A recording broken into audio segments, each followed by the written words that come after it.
इस संसार का चाहे कोई भी पेरेंट्स हो, कोई भी माता पिता हो, अपने बच्चे का परवरिश सिर्फ इसलिए करता है ताकि वो उनके बुढ़ापे का सहारा बन सके। आज की कहानी में एक व्यक्ति अपने बच्चे को काफी लाड़ प्यार से परवरिश ही नहीं करता, बल्कि जवानी में ही उसकी पत्नी का मौत भी हो जाता है। इसके बावजूद भी वो इंसान, वो व्यक्ति दूसरी शादी नहीं करता और अपने बच्चे को माता और पिता दोनों का प्यार देता है, भरपूर प्यार देता है। लेकिन वही बच्चे जब बड़े हो जाते हैं और एक दिन अपने ही पिता के मौत का कारण बन जाते हैं।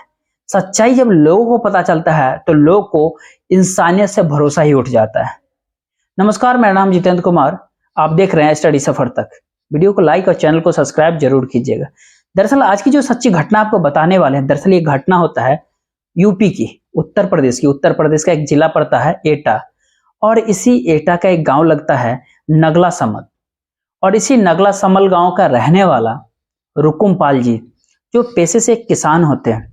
रुकुम पाल जी की पत्नी का नाम होता है श्याम श्री, और रुकुम पाल के टोटल 2 बच्चे होते हैं, जिसमें एक बेटी और एक बेटा। बेटी का नाम खुशी होता है, जिसकी उम्र करीब करीब 6 वर्ष होती है, और बेटे का नाम सुशील, जिसकी उम्र करीब करीब 4 वर्ष के आसपास होती है। लेकिन सुशील जब 4 वर्ष का ही जब होता है, उसकी माताजी की देहांत हो जाती है, इस दुनिया को छोड़ के चली जाती है। जिसकी वजह से रुकुम पाल भी काफी परेशान सा रहने लगता है। रुकुम पाल को अब ये बात समझ ही नहीं आता कि वो अपने बच्चों को परवरिश करे तो फिर करे कैसे। आस पड़ोस के लोग के साथ साथ रिश्तेदार भी रुकुम पाल को काफी समझाते बुझाते हैं कि तुम दूसरी शादी कर लो, क्योंकि घर के भीतर जब पत्नी होगी, तुम्हारे बच्चों का एक माँ मिल जाएगी और तुम्हारे बच्चों का एक बेहतर भविष्य भी बन जाएगा। लेकिन रुकुम पाल दूसरी शादी करने के लिए तैयार नहीं होते। रुकुम पाल दूसरी शादी सिर्फ अपने बच्चों के लिए ही नहीं करता, बल्कि रुकुम पाल को ये बात डर लगता है कि जब घर में सौतेली माँ होगी, शायद उनके बच्चे के ऊपर काफी बुरा प्रभाव पड़ेगा। शायद इसीलिए वो कैसे भी करके रुकुम पाल अपने आप को समझाता बुझाता है और अपने बच्चों को काफी बेहतर तरीके से परवरिश करने लगता है। धीरे धीरे जब समय बीतने लगता है, रुकुम पाल के दोनों बच्चे बड़े भी हो जाते हैं। खुशी जैसे ही जवानी के दहलीज पे कदम रखती है, रुकुम पाल अपनी बेटी की शादी नगला बेल का रहने वाला विनोद से करते हैं। खुशी शादी कर अपने ससुराल चली जाती है, लेकिन इधर सुशील अपनी पढ़ाई कर रहा होता है उस दौरान। इधर सुशील की भी जब अपनी पढ़ाई कंप्लीट हो जाती है, पूरी हो जाती है, तब काफी मुश्किल से 12वीं तक की पढ़ाई करते हैं। उसके बाद से दिल्ली शहर में जाता है, फिर एक प्राइवेट कंपनी के अंदर नौकरी करने लगता है, जिसमें सुशील भी ठीक ठाक पैसे कमाने लगता है।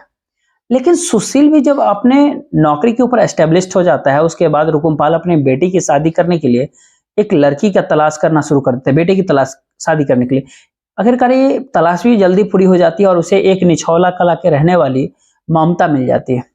और ममता, जो कि देखने में काफी खूबसूरत, ममता के पिता का नाम होता है शोभरम। रुकुम पाल को जैसे ही ममता पसंद आ जाती है अपने बेटे के लिए, रुकुम पाल अपने बेटी की सुशील की शादी ममता से कर देता है। इधर सुशील जब ममता से शादी कर अपने घर लेकर के आता है, तो रुकुम पाल के घर में भी खुशियों की बहार सा आ जाता है।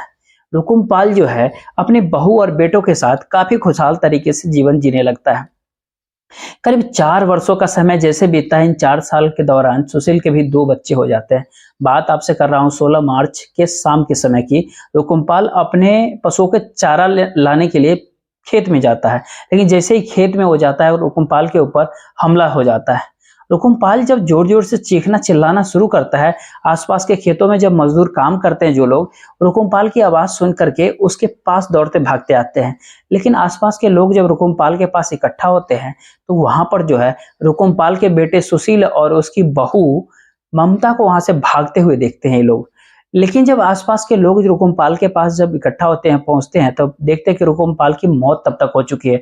लोग तुरंत ही इस बात की जानकारी नजदीकी पुलिस स्टेशन में दे देते हैं। इधर पुलिस को जैसे इस तरह की खबर मिलती है, पुलिस अपने दलबल के साथ घटनास्थल पे पहुंचती है और मौके पे पहुंचकर सबसे पहले रुकुम पाल की लाश को अपने कब्जे में लेकर उसको पोस्टमार्टम के लिए जिला अस्पताल भेज देती है। फिर इस घटनाक्रम के बारे में पूरे वहां पे आसपास के लोगों से पूछताछ करती है। पुलिस जब पूछती है तो हर व्यक्ति एक ही बात कहता है, साहब जब हमने रुकुम पाल का आवाज सुना चीखने चिल्लाने की, तो यहाँ पे जब हम लोग आए, यहाँ से उसके बेटे सुशील और उसके बेटी बहू ममता को भागते हुए देखे। दरअसल वो लोग कहते हैं कि रुकुम पाल की हत्या उसके बेटे और बहू ने ही किया है। अब जैसे इस तरह की बातें पुलिस वाले सुनते हैं, पुलिस को भी कहीं ना कहीं लगता है ये बात सुन करके शायद रुकुम पाल की हत्या उसके बेटे और बहू ने ही किया होगा, क्योंकि रुकुम पाल के ऊपर जब हमला हुआ था, तो उसके बेटा और बहू उसको बचाने के बजाय वहां से भाग रहे थे। इससे पहले सुशील और ममता पुलिस की रडार से बाहर निकल पाते, पुलिस रुकुमपाल के घर पे पहुंच जाती है और सुशील और उसकी पत्नी को अपने कस्टडी में लेकर के थाने पहुंच जाती है। पुलिस जब इन दोनों के से रुकुमपाल की हत्या के बारे में पूछते हैं, दोनों ही अपनी सच्चाई उसी क्षण कबूल कर लेते हैं। लेकिन सुशील की पत्नी जब ममता जब हत्या की कहानी पूरी बयां करती है, तो वाकई में इसको सुनने के बाद हर कोई परेशान रहने लगता है। दरअसल इस कहानी की जो शुरुआत होती है, जब सुशील ममता से शादी कर अपने घर लेकर के आता है। घर पे पहुंचने के बाद कुछ दिनों तक अपनी पत्नी के साथ वो रहता है। उसके बाद जो है अपनी नौकरी के ऊपर दिल्ली चला जाता है। वो करीब 6 महीने तक नौकरी वो करता है। उसके बाद जब अपने घर पे लौटता है, तो अपने साथ अपनी पत्नी ममता को भी लेकर दिल्ली शहर चला जाता है। ममता जब पहली बार दिल्ली में जाती है, दिल्ली जाने के बाद करीब कुछ साल तक वो समय बिताती है। इसी दौरान जो है ममता का एक बच्चा भी हो जाता है। लेकिन जब कुछ सालों तक जब ममता अपने पति के साथ दिल्ली में समय बिताती है, उसके बाद से ममता का भी दिल भर जाता है और अपने पति के साथ जब पहली बार वो वापस अपने ससुराल लौटती है, उसके बाद अपने ससुर से साफ कहती है कि अब मैं दोबारा दिल्ली वापस कभी नहीं जाऊंगी, क्योंकि वहां पर मुझे बंद कोठरी में काफी परेशानी हो रही होती है। हालांकि रुकुमपाल अपने बहू को काफी समझाने बुझाने की कोशिश करता है कि तुम बेटे के साथ रहो, लेकिन ममता साफ साफ मना कर देती है और फिर अपने ससुर और बच्चे के साथ अकेले अपने घर में रहने लगती है। इधर सुशील वापस दिल्ली में तो आ जाता है, लेकिन उसके बाद से 6 महीने और 8 महीने में कभी 10-15 दिनों की छुट्टी लेकर के घर पे जाता है और वापस फिर दिल्ली वापस चल जाता है। लेकिन ममता जब अपने पति से दूर रहना शुरू होती है, आखिरकार ममता को अपने पति की याद सताने लगती है। जब इस बारे में जब अपने पति से वो कहती है, तो सुशील भी कहता है कि तुम वापस दिल्ली आ जाओ। लेकिन ममता अपने पति को समझाते हुए कहती है कि मैं दिल्ली नहीं आऊंगी, बल्कि तुम नौकरी। लेकिन सुशील अपनी नौकरी छोड़ने के लिए तैयार ही नहीं होता है। जब काफी समय का वक्त बीत जाता है, आखिरकार जब ममता का जब अपने पति की याद सताने लगती है, अब वो अपनी कमी पूरी करने के लिए इधर उधर ताक झांक में लग जाती है। जब वो इधर उधर ताक झांक करते थे, एक दिन ममता अपने बच्चों को लेकर के जब मायके जा रही थी, तब बस स्टैंड के ऊपर उसकी मुलाकात हरीश से होती है। हरीश जो कि ममता के ही पड़ोस के गांव के रहने वाला होता है। दरअसल ममता और हरीश दोनों एक साथ बचपन से ही पढ़ाई करते आ रहे थे। अब कई सालों के बाद जब हरीश की मुलाकात ममता से बस स्टैंड के ऊपर हो जाती है, हरीश ममता को देख करके बेहद खुश हो जाता है और उससे बातचीत भी करता है। बातचीत जब करता है तो उसके पति सुशील के बारे में पूछताछ करता है। ममता कहती है कि मेरा पति दिल्ली में रह करके नौकरी करता है। इसके ऊपर हरीश कहता है कि जब तुम्हारा पति दिल्ली में रहता है, तो तुम यहाँ पर क्या कर रही हो? अपने पति के पास जाओ, तो यहाँ पर तुम्हारा मन कैसे लगता है? लेकिन जैसे इस तरह की बातें वो हरीश कहता है, आखिरकार ममता अब जो है अपने दिल की सारी बातें हरीश से कह देती है। अब हरीश से कहती है कि मैं अपने पति को समझा करके थक चुकी हूँ, लेकिन मेरा पति गांव आने के लिए तैयार ही नहीं हो रहे हैं। जब इस तरह की बातें वो कहते हैं, इस पे हरीश कहता है कि हो सकता है कि तुम्हारा पति का चक्कर किसी और के साथ वहां पर चल रहा है, इसीलिए वो घर पे रहना नहीं चाहता है। अगर तुम्हारे पति का किसी और के साथ अगर चक्कर चल रहा है, तो तुम भी अपने समय व्यतीत करने के लिए किसी और का दामन क्यों नहीं थाम लेती हो? जैसे इस तरह की बातें वो कहता है, इसमें ममता मुस्कुराते हंसते हुए जवाब देती है कि मैं ऑलरेडी शादीशुदा ही नहीं हूँ, बल्कि मेरा एक बच्चा भी है। मेरा हाथ कौन थामेगा भला?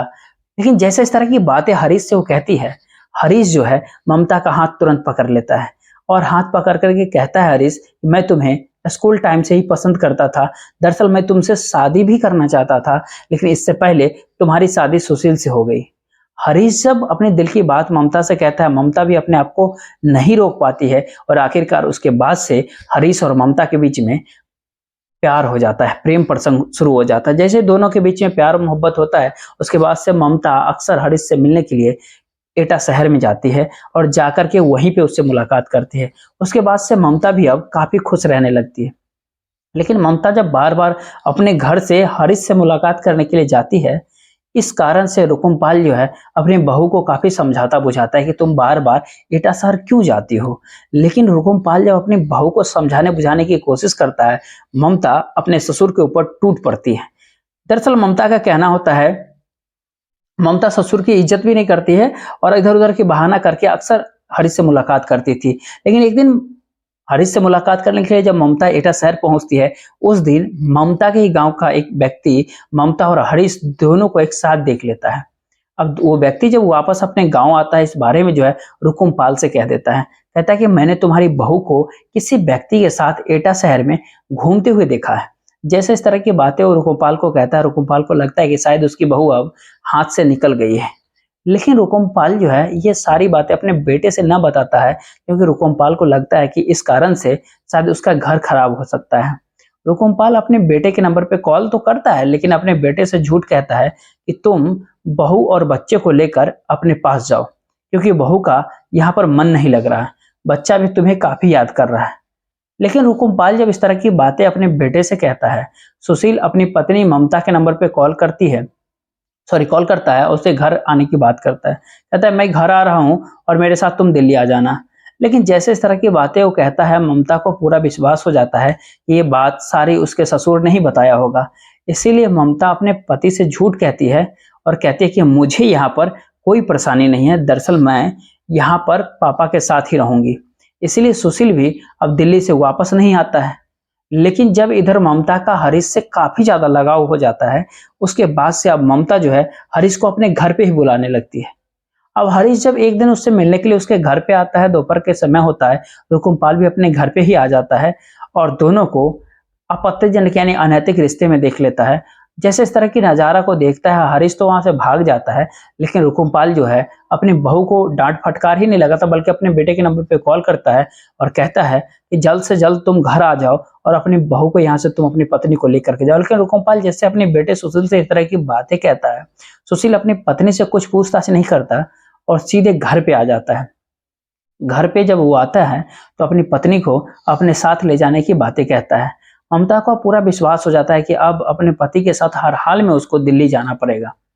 ममता जो हरीश को किसी भी कीमत पे छोड़ना ही नहीं चाहती थी, इधर सुशील जब अपनी पत्नी को अपने साथ ले जाने की जिद करने लगता है, अब ममता जो है वो अपनी त्रिया चरित्र का खेल खेल देती है। ममता अपने पति से कहती है कि दरअसल पापा मुझे यहाँ से सिर्फ इसलिए हटाना चाहते हैं ताकि वो अपनी जिंदगी जो है ऐशो आराम से बिता सके।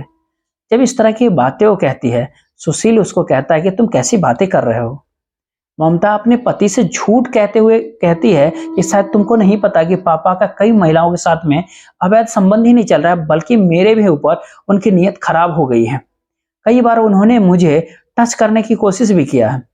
तुम कोई ऐसा रास्ता ढूंढो कि पापा सही रास्ते पे आ जाए। इस तरह की जब झूठ ममता कहती है सुशील से, सुशील को अपने कानों पे यकीन नहीं होता है। सुशील अपनी पत्नी को समझाते हुए कहता है ये कभी कतई नहीं हो सकता है, पापा जवानी में जब शादी नहीं किए तो बुढ़ापा में इस तरह की कदम कैसे वो उठा सकते हैं। ममता अपने पति को समझाते हुए फिर से कहती है इसीलिए मैं तुम्हें उनकी सारी सच्चाई नहीं बता रही थी, क्योंकि तुम मेरी बातों पे कभी विश्वास ही नहीं करोगे। अब अगर कोई दूसरा कोई बेटा होता ना, तो ऐसे पिता को हमेशा के लिए इस दुनिया से ही हटा देता।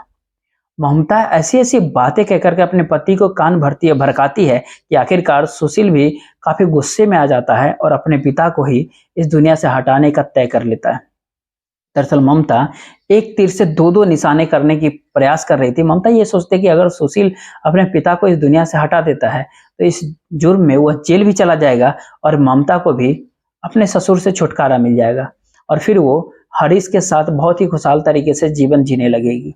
जैसे ही अपने पति को इस तरह से चढ़ाती है, इधर सुशील भी जब अपने पिता को इस दुनिया से हटाने के लिए तैयार हो जाता है, उसके बाद से 16 मार्च को शाम के समय सुशील अपने पिता से कहता है कि जाकर के खेतों से चारा आप ला दीजिए। इधर रुकुमपाल जब शाम के समय चारा लाने के लिए जाता है, सुशील अपने पत्नी के साथ अपने फावड़ा लेकर के खेत में चल जाता है और रुकुमपाल जैसे ही चारा उठाने के लिए नीचे की तरफ झुकता है, सुशील एक फावड़ा से अपने पिता के सर पे काफी जोर से वार कर देता है। जैसे ही जोर से वार करता है, रुकुमपाल भी जोर जोर से चीखने चिल्लाने लगता है। उसकी चीख पुकार सुन करके आसपास के खेतों में काम करने वाले जो लोग मजदूर होते हैं भाग दौड़ करके वहां पे इकट्ठा होते हैं। लेकिन इससे पहले कि लोग वहां पे पहुंचते, सुशील उसी फावड़े के से अपने पिता के ऊपर एक पर एक इतने सारे वार कर देता है, जिसकी वजह से रुकुमपाल की वहीं पे मौत हो जाती है। सच में जब ये ममता पूरी कहानी पुलिस वालों को बताती है, पुलिस ममता के ही कहने पे उसके पति सुशील को भी अपने साथ गिरफ्तार कर लेती है और फिलहाल पुलिस ने इन दोनों आरोपियों को अपने साथ गिरफ्तार करके इन दोनों के ऊपर गंभीर धाराओं में मुकदमा दर्ज करके जेल भेज दिया है। साथियों, इस घटना सुनाने का उद्देश्य आपको परेशान करना नहीं था, बल्कि आपको जागरूक करना था, आपको सचेत करना था, आपको बताना था, आपको जताना था आप जहां भी रहे सुरक्षित रहे और अपनों का ख्याल रखें। जय हिंद, जय भारत।